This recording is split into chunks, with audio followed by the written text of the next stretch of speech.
अच्छा जी। आज आपकी सेकंड क्लास अकाउंट क्रिएशन के हवाले से। इसके अंदर सबसे बेस्ट वे जो अकाउंट क्रिएट करने का जो मैं आप सबको रेकमेंड करूँगा वो आरडीपी के थ्रू है, ठीक है। और वर्किंग भी आगे सारी आरडीपी के थ्रू, क्योंकि मैंने वो चीज़ आपको बतानी जो मैंने खुद इंप्लीमेंट की है और मुझे जिनसे अच्छे रिजल्ट्स आए हैं। वीपीएन से भी मैंने करके देखा है, जो टिकटॉक जो मोड एप्लीकेशन है उसे भी करके देखा है, कोई रिस्पॉन्स नहीं आता, उससे फर्दर आपका अकाउंट ऐड होता है, ठीक है। तो ये है कि आपने आरडीपी के थ्रू किस तरह से अकाउंट बनाना है, उसे किस तरह से मैनेज करना है, वो चीज़ें पहले मैं आपको क्लियर करता हूँ, फिर इसके बाद एलडी प्लेयर की तरफ आते हैं। सबसे पहले ये कि आप आरडीपी लोगे। अभी जो मेरे पास ये आरडीपी चल रही है, ये 8 GB 16 कोर की आरडीपी चल रही है। मतलब कि इसके अंदर अगर मैं बल्क में भी काम करता हूँ, बल्क में भी अपने टिकटॉक के अकाउंट्स मैनेज करता हूँ, तो मुझे किसी किस्म की कोई प्रॉब्लम नहीं आएगी। मैं यहाँ पे ये ब्लू स्टैक ओपन किया, इसके अंदर अभी ये सारे अकाउंट्स चल रहे हैं, ठीक है, जिनके ऊपर क्रिएटिविटी बीटा प्रोग्राम का अकाउंट बना हुआ है, सबके ऊपर वर्किंग भी हो रही है। तो ये है कि बल्क के अंदर काम किया जाए तो ये आरटीपी लैग नहीं करती। आपने एक दफ़ा से अपने एमुलेटर के अंदर अकाउंट्स क्रिएट कर लिए, उसके बाद जैसे ही मेरे पास यहाँ पे टिकटॉक के अकाउंट्स पड़े हुए हैं, आप अपने वो सारे के सारे अकाउंट्स क्रोम के अंदर लॉगिन करोगे विद नेम और यूज़र नेम, सारी चीज़ें आप यहाँ पे सेट करके उनको लॉगिन कर दोगे, ठीक है, ताकि आप अपनी सारी अपलोडिंग आगे क्रोम से करोगे। अब यहाँ पे ये आपके सामने इतने बने हुए हैं इंस्टांस। आपने क्या करना है, जब आपने अकाउंट क्रिएट करना है, आपने इंस्टांस पे क्लिक करना है, ठीक है। इंस्टांस पे क्लिक करने के बाद आपने क्रिएट न्यू पे क्लिक करना होता है। एक सेकंड ज़रा, ये मैं बंद करके ओपन करता हूँ इसे, कि आरडीपी के अंदर आपका ब्लू स्टैक सबसे ठीक चलता है। और आपने अगर पीसी में यूज़ करना है, खुद का पीसी है, तो लो एंड पीसी के लिए भी एलडी प्लेयर सूटेबल है, आपका एलडी प्लेयर चल जाता है, ठीक है। और ये है कि आपने जो अकाउंट क्रिएट करना है वो आप अपनी खुद की जो जीमेल्स हैं उनके ऊपर भी कर सकते हो, कोई किसी किस्म का इशू नहीं आएगा, ठीक है। और अगर आपने बाय करना है तो आपने उसका नेम और यूज़र नेम, मतलब यूज़र नेम आप जब चेंज करोगे तो उसका जो अकाउंट के ऊपर एक आईपी होता है, यूज़र नेम के थ्रू भी आपका अकाउंट लॉगिन हो जाता है। आप यूज़र नेम चेंज करोगे उसके थ्रू आपका अकाउंट फिर लॉगिन नहीं होगा। और आपने दूसरा पासवर्ड भी चेंज करना होता है। ये दो चीज़ें आपने लाजमी से, जिससे भी अकाउंट बाय करना है, आपने चेंज करनी होती है, क्योंकि अगर आप ये नहीं चेंज करते तो ये आगे जाके आपके लिए प्रॉब्लम क्रिएट कर सकता है। अब आपने यहाँ पे आपके पास आएगा मल्टी इंस्टांस करके लिखा हुआ आएगा ब्लू स्टैक के साथ, ये तीन इस तरह के बने हुए आएंगे आपके पास, ठीक है। आपने मल्टी इंस्टांस पे क्लिक करना है, फिर उसके बाद ये इंस्टांस पे क्लिक करने के बाद फ्रेश इंस्टांस पे आपने क्लिक कर देना है। यहाँ पे चीज़ समझने वाली है, आप जब नगिट पे रख के 64 बिट पे बनाते हो तो उसमें आपकी समटाइम एमुलेटर तो ठीक चलती है, लेकिन आपकी जो टिकटॉक है वो लैग करना शुरू हो जाती है, ठीक है। और फिर जब आप पाई पे रख के करते हो 64 बिट पे, तो ये आपकी टिकटॉक को भी स्मूथली चला देती है। तो इसमें किसी किस्म का आपको इशू नहीं फेस करना पड़ता। उसके बाद अगर आपकी 8 GB 16 कोर की है, अच्छी आरडीपी, कोर उसके अच्छे होने चाहिए। 8 कोर की आरडीपी भी थोड़ा सा लैग करती है, 16 कोर की आरडीपी बड़ी ज़बरदस्त चलती है। आपने उसकी जो सीपीयू सेटिंग रखनी है वो 4 कोर 4 GB रख के आपने इसको क्रिएट कर देना है, ठीक है। क्रिएट करने के बाद आप इसको ओपन करोगे। ओपन करने के बाद ये एको मोड लिखा हुआ आएगा यहाँ पे आपके मल्टीपल इंस्टांस के अंदर, आपने इसे भी ऑन कर देना। इससे ये कि ये जो आप इंस्टांस क्रिएट करके ओपन करते हो उसको फोर्स करता है, कि उसको अच्छी परफॉर्मेंस देने के लिए फोर्स करता है। सारे इंस्टांस की आउटपुट एक ही इंस्टांस पे इनपुट कर देता है, ये ठीक हो गया। तो इस तरह से आपने एक क्रिएट कर लेना इंस्टांस। आपने अपनी खुद की जीमेल यूज़ कर सकते हो, बांग्लादेश से हो तो बांग्लादेश की जीमेल चल जाएगी, पाकिस्तान के हो पाकिस्तान की जीमेल चल जाएगी, किसी किस्म का कोई भी इशू नहीं आएगा, ठीक है। क्रिएट करने के बाद आपने यहाँ पे सबसे पहले तो जो ऐप स्टोर होगा उसे लॉगिन करना है जीमेल के थ्रू। जीमेल आप अपनी पाकिस्तान की लगाओगे जिस पे आपने अकाउंट क्रिएट करना होगा, दूसरी को जीमेल लगाओगे तो फिर आगे जाके जब आप अपनी टिकटॉक को इंस्टॉल कर लोगे, इंस्टॉल करने के बाद जब लॉगिन या साइन अप करोगे तो वो एक्सेप्ट नहीं करेंगे। वो बोलेंगे कि you are tried maximum time, इस तरह से फिर ये बोलना शुरू कर देते हैं, जिस वजह से आपको प्रॉब्लम फेस करना पड़ती है। आपने वही जीमेल लगानी है यहाँ पे जिसके थ्रू आपने अकाउंट क्रिएट करना है, कोई दूसरी जीमेल नहीं लगानी है आपने, ठीक है। इस तरह से आपके पास ये ऐप सेंटर आ जाएगा। इसे आपने ओपन करना है। ओपन करने के बाद आपने यहाँ पे टिकटॉक सर्च करनी है। जब आप टिकटॉक सर्च करते हो तो तो ये आपको इंटरेक्ट कर देगा कि आप अपनी मेल लॉगिन करो, ठीक है। तो फिर आपने वही वाली मेल लगानी जिसके थ्रू आपने अकाउंट क्रिएट करना होता है। यहाँ पे मैं टिकटॉक सर्च कर लेता हूँ।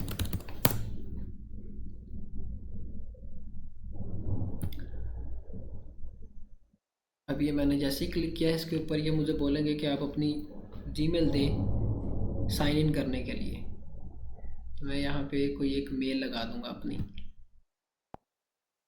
मैं यहाँ पे लॉगिन करूँगा अकाउंट, आपने साइन अप करना है, ठीक है। क्योंकि मैं अभी जीमेल लगाने लगा उस पर ऑलरेडी अकाउंट बना हुआ है। मैं आपको समझा दूंगा कि आपने साइन अप कैसे करना है। वैसे भी आपको पता होगा, काफ़ी ज़्यादा आप में से होंगे जिन्होंने टिकटॉक यूज़ की होनी है, लॉगिन लॉगआउट का पता होगा आपको।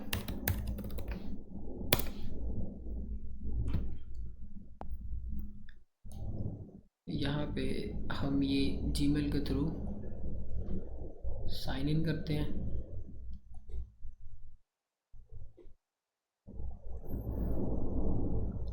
ये सारा काम समझ लें कि आपने जो एलिजिबल कंट्रीज़ मैंने बताई थी, यूएसए है, यूके है, इटली है, फ्रांस है, उनसे रख के ही करना है।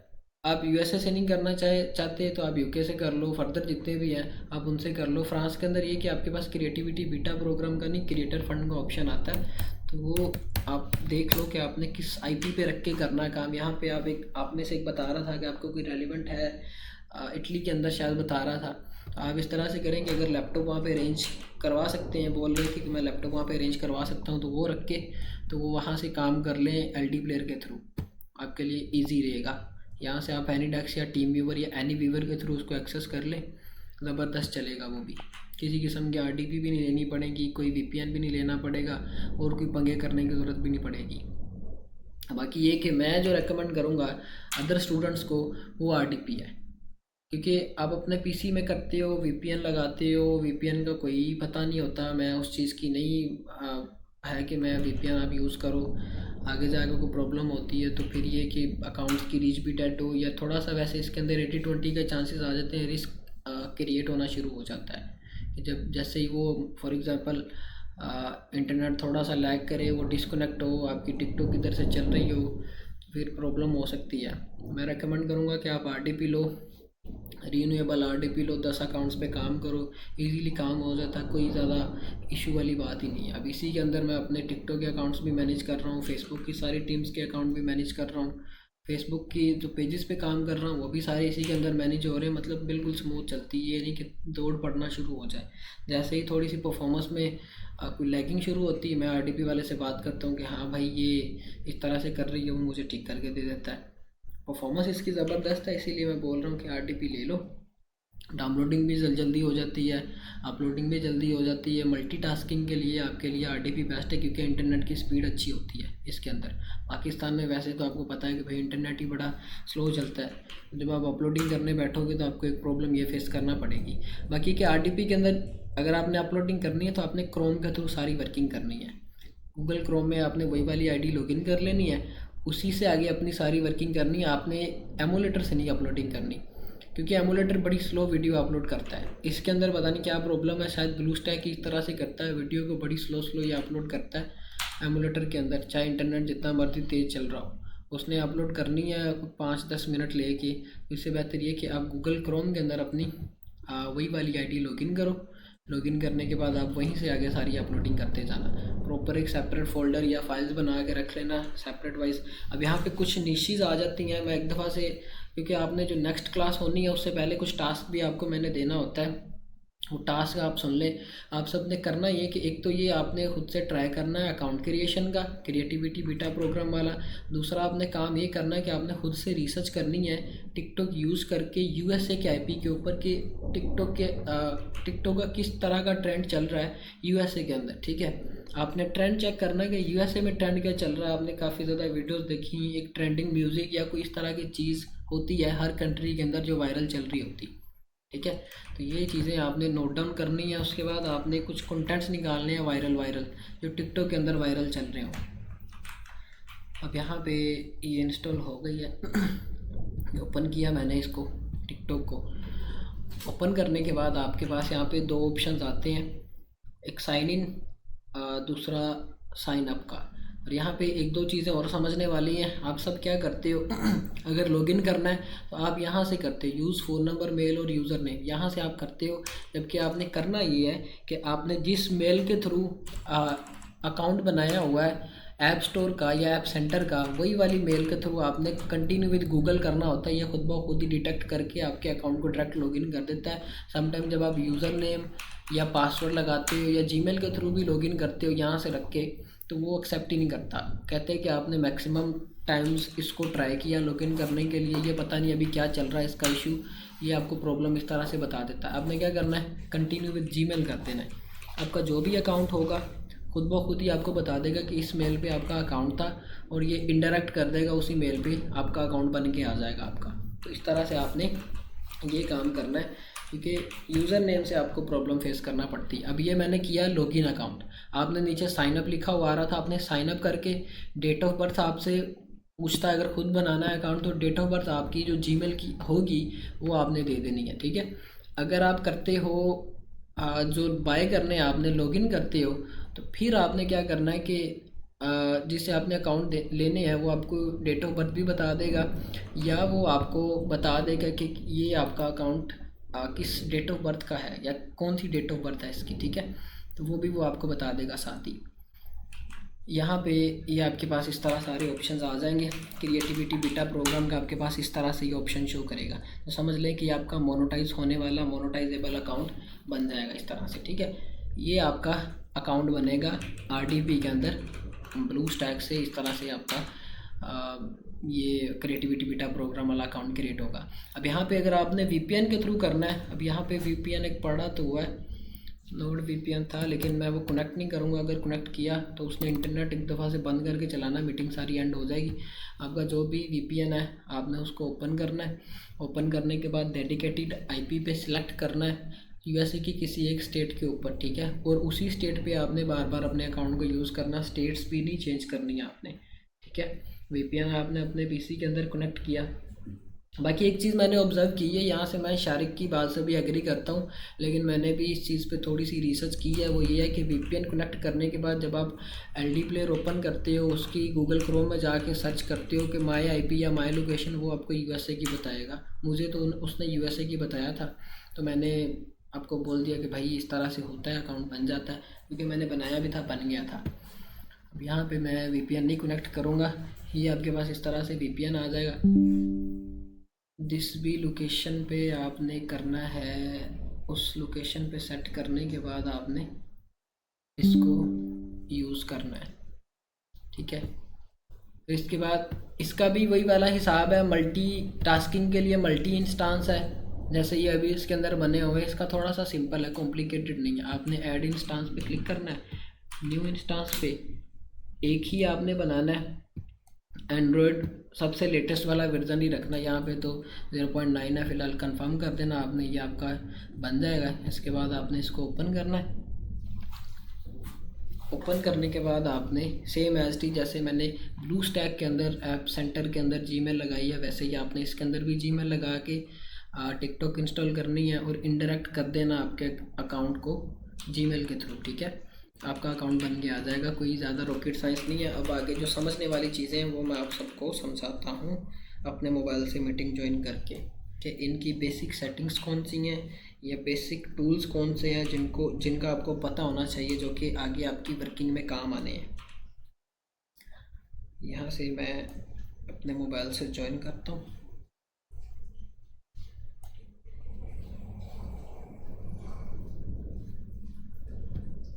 अच्छा जी,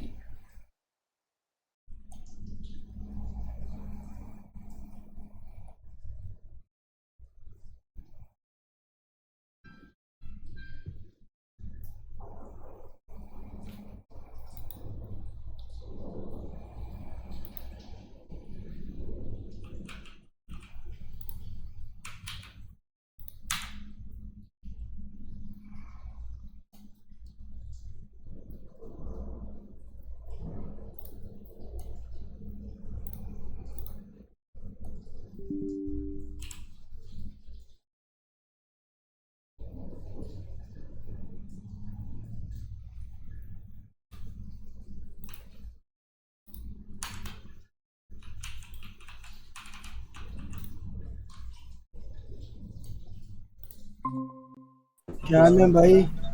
एक सेकंड ज़रा, एक सेकंड। अल्हम्दुलिल्लाह जैगम भाई, आप सुनाए। एक सेकंड ज़रा। भाई आप सुनाओ। जैगम सर गायब हो गए यार। इधर ही हूँ मैं, इधर ही हूँ। मैंने इधर बोला भी था कि वीपीएन सर चले कनेक्ट हुआ। गए। वीपीएन कनेक्ट हुआ। जैगम तुम फेसबुक वाले हो? हेलो, आवाज़ आ रही मेरी? नहीं यार, मैं इंस्टा वाला हूँ। दीदी आ आ गए, रही वापस है आ सर, गए आ सर। रही अच्छा। ये ना इंटरनेट इस वजह से डिस्कनेक्ट हुआ था क्योंकि वीपीएन कनेक्ट हो गया था, इस वजह से। है। नो।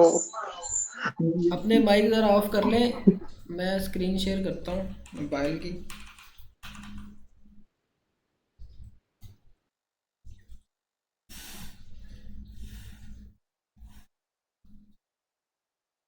अच्छा जी। अब मोबाइल के अंदर आप टिकटॉक यूज़ करते हो प्लगइन वाली। प्लगइन वाली टिकटॉक भी आपके एक तरह से काम आती है। वो ऐसे है कि आपने एक दफ़ा अकाउंट क्रिएट किया आरडीपी के अंदर। आरडीपी में अकाउंट क्रिएट करने के बाद आप उसको लॉगिन करते हो अगर प्लगइन में, तो उसके बाद आपने उस पर 20 से 25 दिन काम करना होता है उसी सेम आईपी पे रह के, ठीक है। तो फिर आपका अकाउंट फ्रीज़ होने के बाद अनफ्रीज़ हो जाता है दोबारा से, ठीक है। तो अब ये अकाउंट दोबारा से अनफ्रीज़ होना शुरू हो गया। उस दिन मैंने दिखाया था कि ये फ्रीज़ था। अब यहाँ पे जो इसकी रिसेंट वीडियो वो 1 मिलियन पे गई है, उसके बाद ये एक 10,000 पे गई है, 27, मतलब 67K पे गई है। बाकी जो बात करने वाली उसकी तरफ आते हैं। अब यहाँ पे सबसे जो मेन इंपॉर्टेंट चीज़ समझने वाली है वो एनालिटिक्स है, क्योंकि इसी से आपको आइडिया होगा कि हमने अपनी ऑडियंस को किस तरह से राइट वे में टारगेट करना है, हमारी ऑडियंस किस टाइम एक्टिव रहती है, जो कि मैंने प्रीवियस क्लास में भी ओवरव्यू दिया था। इस क्लास के अंदर मैं आपको मज़ीद डिटेल के अंदर बताता हूँ। यहाँ पे जो लास्ट 7 डे का रिजल्ट बता रहे हैं 1.6 मिलियन है, जो कि अभी भी 11% डाउन है प्रीवियस रीच से, ठीक है। उसके बाद जो व्यूज़ हैं वो 10,000, फिर इसके जो लाइक्स आए हैं वो इतने आए हैं। ये मतलब समझ लें कि आप जिस तरह से अपना चेक करते हो क्रिएटर स्टूडियो में फेसबुक में कि आपकी वीडियोस के ऊपर कितने व्यूज़ आ रहे हैं या क्या प्रोग्रेस चल रही है, वो एक आपको यहाँ पे पता चलता है। दूसरी आपकी जो अर्निंग हो रही है उस वीडियो के ऊपर, हाँ जी रिकॉर्डिंग हो रही है, वो आपको पता चलती है इसके क्रिएटिविटी बीटा प्रोग्राम के अंदर। यहाँ से आपको ये पता चलेगा कि आपकी ऑडियंस कितनी है अकाउंट के ऊपर, की मैट्रिक सारी चीज़ें। उसके बाद आपके कितने लाइक्स आए हैं या कितने व्यूज़ आए हैं, फिर कितने कमेंट आए, सारी चीज़ें आपको यहाँ से पता चलती हैं। फिर ये कि यूनिक व्यूज़ का मतलब ये कि जिन्होंने आपके अकाउंट को फॉलो नहीं किया हुआ वो कौन से पर्सन है, वो कितनी मतलब कितनी उनकी क्वांटिटी है या कितने लोग हैं। वो 1.4 मिलियन है जिन्होंने फॉलो नहीं किया हुआ, लेकिन फिर भी उन्होंने आपकी वीडियोस को देखा। उसके बाद शेयर इसको 8,000 हुए हैं। उसके बाद दूसरी चीज़ आ जाती है कि प्रीवियस 7 डेज़ के अंदर आपके जो कंटेंट्स वायरल हुए हैं वो ये बता रहे हैं 1.1 मिलियन है। फिर यहाँ पे ये फ़िलहाल तो इन्होंने अपडेट नहीं किया क्योंकि ये अभी पाकिस्तान के तो 12 बजे, यूएसए के अंदर शायद दिन के 12 बजे हैं, तो ये रात के 12 बजे के बाद अपडेट करते हैं कि आपकी प्रीवियस वीडियोस के ऊपर क्या रिस्पॉन्स चल रहा है। फिर आपके पास ये फॉलोअर्स का आ जाता है। फॉलोअर्स आपके ऑल द टाइम जो है वो आप यहाँ से चेक करोगे कि लास्ट 60 डेज़ के अंदर कितने फॉलोअर आए हैं, और ग्राफ अभी इसका इंक्रीज ऊपर की तरफ जा रहा है, मतलब कि फॉलोअर इस पर डेली बेसिस पे आ रही हैं मुझे, ठीक है। और नेट फॉलोअर 51 के हुए हैं। ये जो फॉलोअर हुए हैं वो मेरे ख्याल से अभी 1 मंथ नहीं हुआ इस अकाउंट पे काम करते हुए, और इतने फॉलोअर्स हुए। और वर्किंग भी सारी आरडीपी में एमुलेटर से अकाउंट क्रिएट किया और आरडीपी के आगे गूगल क्रोम में आईडी लॉगिन की, वहीं से सारी आगे वर्किंग हुई है, ठीक है। और जेंडर भी आलमोस्ट इक्वल इक्वल ही है। यहाँ से जेंडर, फिर उसके बाद एज आ जाती है। एज पे चीज़ें समझने वाली है। यहाँ पे बता रहे हैं कि 18 साल से लेके 24 साल की सबसे ज़्यादा जनरेशन है, जो कि इन्होंने इसके अंदर थोड़ा सा मिसकंसेशन रखी हुई है। टिकटॉक पे सबसे ज़्यादा 16 साल की एज वाली ऑडियंस है, क्योंकि जिन्होंने अकाउंट क्रिएट करना है वो 18 साल की डेट ऑफ बर्थ रख के ही अकाउंट क्रिएट करते हैं। आपने भी क्रिएट करना है, 18 साल की डेट ऑफ बर्थ रखोगे फिर ही आपका वो अकाउंट मोनोटाइज होने के एबल होता है, ठीक है। तो ये इन्होंने बताया कि 18 साल से लेकर 24 साल की एज वाली ऑडियंस सबसे ज़्यादा है। आपने क्या करना है, आपने 16 साल से 20 साल की जो ऑडियंस आपने उसको टारगेट करना है। सबसे ज़्यादा रीच वही देती है, सबसे ज़्यादा एक्टिव ऑडियंस भी वही है टिकटॉक के ऊपर, और सबसे ज़्यादा ऑडियंस भी वही है। आपने कंटेंट भी इसी तरह के निकालने हैं जो कि वायरल हो और इस तरह की ऑडियंस को टारगेट करो, क्योंकि यंग जनरेशन जो है ना वो गाने बाजे की तरफ ज़्यादा आती है। वो इस तरह की यूएसए की ऑडियंस इस तरह की चीज़ों को ज़्यादा लाइक करती है। और फिर टिकटॉक के ऊपर अभी म्यूज़िक का कोई कॉपीराइट नहीं है। जैसे ये है कि आप कोई ट्रेंडिंग म्यूज़िक देखते हो कि हाँ यूएसए के अंदर ये ट्रेंडिंग म्यूज़िक चल रहा है या इस चीज़ का ट्रेंड चल रहा है, तो वो आप क्या करोगे, अपनी जो भी आपकी वीडियोस होंगी आप उनके बैकग्राउंड में जो म्यूज़िक लगा होगा वो चेंज करके जो ट्रेंडिंग म्यूज़िक चल रहा है वो लगाओगे, और जो ट्रेंडिंग हैशटैग होने हैं वो भी आप लगाओगे। वो मैं बताऊंगा आपको नेक्स्ट क्लास के अंदर आपने किस तरह से ट्रेंडिंग हैशटैग फाइंड करने हैं। टिकटॉक खुद भी बताता है अपनी ऑफिशियल वेबसाइट पे। फिर इसके बाद नेक्स्ट आपके पास आ जाता है कि टॉप ऑडियंस आपकी कहाँ कहाँ की है। यहाँ पे बता रहे हैं कि 56% यूएसए की, बाकी फर्दर अदर कंट्रीज़ की, यूनाइटेड किंगडम है, फिर अर्जेंटीना, मैक्सिको, वियतनाम है। तो मतलब समझ लें कि यहाँ पे जो ऑडियंस है वो भी ऑलमोस्ट सारी प्रीमियम ही ऑडियंस है। तो इससे ये आपको आइडिया हो जाएगा कि आपका जो आरपीएम होगा वो भी हाई ही आरपीएम होगा। फिर यहाँ पे टॉप सिटीज़ बता रहे हैं कि कौन सी टॉप सिटीज़ है जिनके अंदर आपकी वीडियो देखी जा रही है, ठीक है। इसके बाद नीचे चीज़ आ जाती है समझने वाली, मोस्ट एक्टिव ऑडियंस का जो टाइम है। आप इस ग्राफ को फॉलो करोगे। अब यहाँ पे जो मुझे टाइम बता रहे हैं 1 AM का मतलब है यूएसए का 1 AM, पाकिस्तान का 1 AM नहीं, 1 PM सॉरी, ठीक है। ये यूएसए का टाइम बता रहे हैं। अगर आपको ये ना हो कि मतलब ये अगर 1 PM बता रहे तो ये पाकिस्तान का टाइम होगा, तो फिर आप उसी पे वीडियोस अपलोड करते जाओ, इस तरह से रीच बिल्कुल ही नहीं आनी।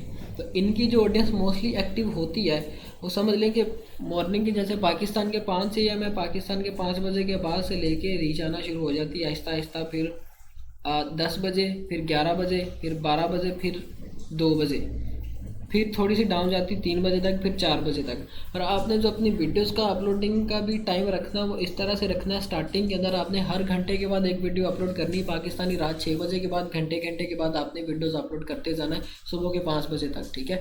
इस तरह से आपने अपना शेड्यूल रखना है। स्टार्टिंग अकाउंट के ऊपर आप जितने ज़्यादा एक्टिव रहोगे उसके उतने ही ज़्यादा वायरल होने के चांसेस इंक्रीज़ होते हैं, ठीक है। उसके बाद एनालिटिक्स हो गया। एनालिटिक्स के बाद आपके पास आता है क्रिएटर पोर्टल।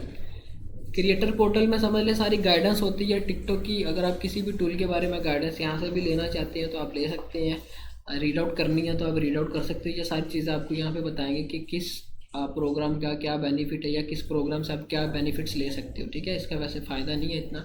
फिर उसके बाद आ जाती है आपके पास प्ले लिस्ट का आपको आइडिया ऑलरेडी है क्योंकि फेसबुक पे भी आप काम किया होगा आप सब ने या कर रहे होगे। प्लेलिस्ट का मतलब है कि अगर आपका कोई क्रिएटर एक ऐसा है जो कि डिफरेंट कैटेगरीज की वीडियोस बनाता है, वो हेल्थ की वीडियोस भी बना रहा है, वो वीडियोस बना रहा है मतलब जिम की वीडियोस भी, फिटनेस की वीडियोस भी बना रहा है, वो नेचर व्लॉग भी शूट कर रहा है, तो फिर ये कि आप उसकी सेपरेट प्लेलिस्ट बना के यहाँ पे इनपुट कर सकते हो। सेपरेट प्लेलिस्ट आपकी वो फिर आईडी के ऊपर ही शो करता है कि ये फिटनेस के रेलिवेंट इसकी सारी वीडियोज़ हैं, ये उसकी व्लॉग है सारे, और ये सारी फूड के रेलिवेंट इसकी वीडियोज़ है इसके अकाउंट के ऊपर, ठीक है। यहाँ से आप अपनी प्ले क्रिएट करोगे। उसके बाद आ जाता है लाइव सेंटर का भी आपको पता होगा, ये वैसे पाकिस्तान में भी एलिजिबल है। जो लोग ये लाइव आते हैं और ये करते हैं एक दूसरे के साथ कंपैरिजन, जो फिर आगे लोग इनको गिफ्ट सेंड करते हैं, वो गिफ्ट नहीं समझ लें पैसे सेंड करते हैं। टिकटॉक फिर आगे उनको अर्निंग में कन्वर्ट करके देता है। वैसे लाइव का इतना फ़ायदा नहीं है, सिर्फ अपनी मोनेटाइजेशन पे काम करना है। लाइव वाले टूल पे काम करने के लिए अभी कोई क्रिएटर ऐसे मिलेंगे नहीं आपको जो कि इतनी लंबी डॉक्यूमेंट्रीज जिनकी हों और आप उनको लाइव करो, ठीक है। उसके बाद लाइव सेंटर है भाई, ये समझ लें कि लाइव का क्रिएटर स्टूडियो है। यहाँ से आपको सारी चीज़ें लाइव की पता चलेंगी कि लाइव डैशबोर्ड में क्या होता है और किस तरह से आप इसको यूज़ कर सकते हो, ठीक हो गया। इसके बाद नेक्स्ट आ जाता है आपके पास subscription same as is Facebook की तरह है ये भी। सब्सक्रिप्शन का मतलब कि अगर आप कोई सर्विसेज दे रहे हो, जैसे फॉर एग्जांपल वकार जका वो ट्रेडिंग की सर्विसेज दे रहा है, वो सिग्नल्स प्रोवाइड करता है, तो उसने अपने फेसबुक पे बटन लगाया हुआ सब्सक्राइब का।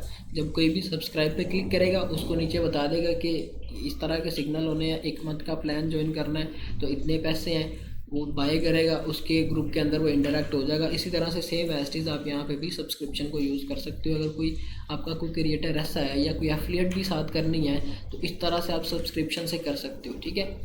इसके बाद नेक्स्ट आपके पास है क्रिएटर मार्केट प्लेस में जो ये करते हैं ई कॉमर्स का काम, उनका ये सारा आ जाता है।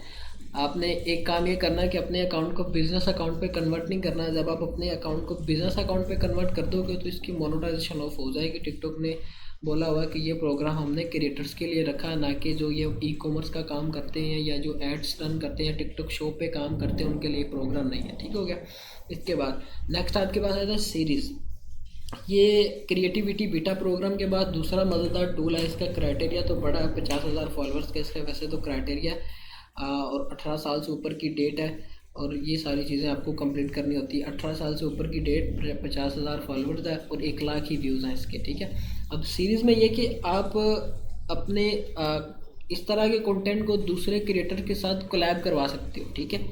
कोलैब जब आप करवाओगे तो वो क्रिएटर अगर आपका कोलैब एक्सेप्ट करता है तो आप उनके थ्रू अपने अकाउंट्स पे मज़ीद ऑडियंस लेके आ सकते हो। तो सीरीज़ का ये है हिसाब। क्रिएटिविटी बीटा प्रोग्राम के बाद ये दूसरा टूल है जिसे आप यूज़ टू कर सकते हो। और क्रिएटर भी वो जिनके साथ आपने कोलैब करना है, मतलब आपकी फॉलोइंग के रेलिवेंट ही जितनी आपकी फॉलोइंग है उतनी ही उसकी फॉलोइंग हो। वो अपने अकाउंट की रीच के लिए, आप अपने अकाउंट की रीच के लिए कोलैब करवा सकते हो। जैसे फेसबुक के ऊपर है सेम एज इट इज़, यहाँ पे भी ये चीज़ इंप्लीमेंट करती है। यहाँ से फॉलोइंग वहाँ पे, वहाँ से वहाँ की फॉलोइंग यहाँ पे ला सकते हो आप, ठीक हो गया। इसके बाद वीडियो गिफ्ट का मतलब क्या है आपकी? सर सीरीज का थोड़ा सा आगे बताना। मैं बताता हूँ। सीरीज़ का ये कि जैसे आप फेसबुक पे कोलैबोरेशन करते हो, मतलब कि आपका एक पेज है, आप उसको कोलैब करते हो दूसरे पेज के साथ, सेम एज इट इज़ यहाँ पे आप एक क्रिएटर से दूसरे क्रिएटर के साथ कोलैब करोगे, ठीक है। न्यू सीरीज़ पे आपने क्लिक किया, यहाँ पे आप सारी चीज़ें इनपुट कर दोगे, फिर आपका जो भी प्रोडक्ट होगा या जो चीज़ होनी है, मतलब कि अगर कोई पिक्चर है या कोई क्रिएटर को आप टारगेट कर रहे हो तो वो आप यहाँ पे लगा दोगे, एक प्राइस रेंज भी सेट कर दोगे आप यहाँ पे, ठीक हो गया। ताकि जो भी आए या वो विज़िट करता है उस पिक्चर के ऊपर, या वो आप सेल करना चाहते हो उसको, तो वो आप इस तरह से यूज़ टू कर सकते हैं सीरीज़ के थ्रू, ठीक हो गया। इसके बाद आपके पास अगला टूल आ जाता है वर्क विद आर्टिस्ट। ये भी तीसरे नंबर में सबसे तीसरे नंबर पे यूज़ टू टूल है, ठीक है। इसके अंदर आप, वैसे तो ये अप्लाई नहीं किया हुआ क्योंकि रिसेंटली इसके फॉलोअर्स कंप्लीट हुए हैं, करके देखते हैं इससे भी, ठीक है। अब यहाँ पे ये देखें आपके पास ये डिफरेंट डिटेल्स आ रही हैं, ठीक है। वर्क विद आर्टिस्ट में आप आर्टिस्ट के साथ कोलैब करते हो। हैंड्स ऑन बीट मतलब आप कॉपीराइट म्यूज़िक भी यहाँ पे यूज़ कर सकते हो, कोई इशू नहीं आएगा आपको। आप यहाँ पे सबमिट कर दोगे $300 के लिए, या आपकी जो भी होगी, मतलब आपके जो अमाउंट बनी होगी उसमें से चला जाएगा। और इसके बाद आप इसके एबल हो जाओगे कि इस म्यूज़िक को या इस वीडियो को या जो भी चीज़ है आप उसको यूज़ कर सकते हो अपनी वीडियोस के लिए अर्निंग करने के लिए, ठीक है। बाकी जो हमारा मेन टूल है वो क्रिएटिविटी बीटा प्रोग्राम ही है, जिसे